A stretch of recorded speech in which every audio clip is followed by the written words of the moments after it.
ওয়ার্কশপের gate ঘিরে ডাম্পারগুলো রাস্তার উপর দাঁড়িয়ে থাকে। কোম্পানির কর্তৃপক্ষ বেরিয়ে গেট থেকে সরে যেতে বলে। গেটের সামনে দাঁড়িয়ে থাকা ডাম্পারগুলি সরে যেতে নারাজ। শুরু হয় বিতর্ক। সেখান থেকেই শুরু হয় ডাম্পারের খালাসি এবং হলদিয়া বন্দরের ড্রাইভারদের সাথে কোম্পানির অফিসারের সরাসরি বিতর্ক এবং বিতর্ক থেকে হাতাহাতি। এমনই ঘটনা ঘটল হলদিয়া বন্দরের টিএমএল কোম্পানির অফিসের সামনে। জাহাজে মালপত্র নিয়ে যাওয়ার এজেন্সি পিএমএল কোম্পানি হলদিয়া বন্দরের অফিস রয়েছে। অফিসের সামনে রাস্তা ঘিরে দাঁড়িয়েছিল ডাম্পারগুলি।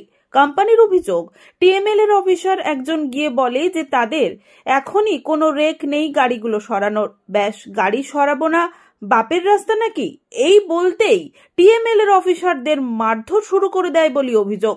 চরম সংঘর্ষ শুরু হয়। ঘটনাস্থলে পৌঁছয় হলদিয়া থানার পুলিশ।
মালিক বলছিল যে সেই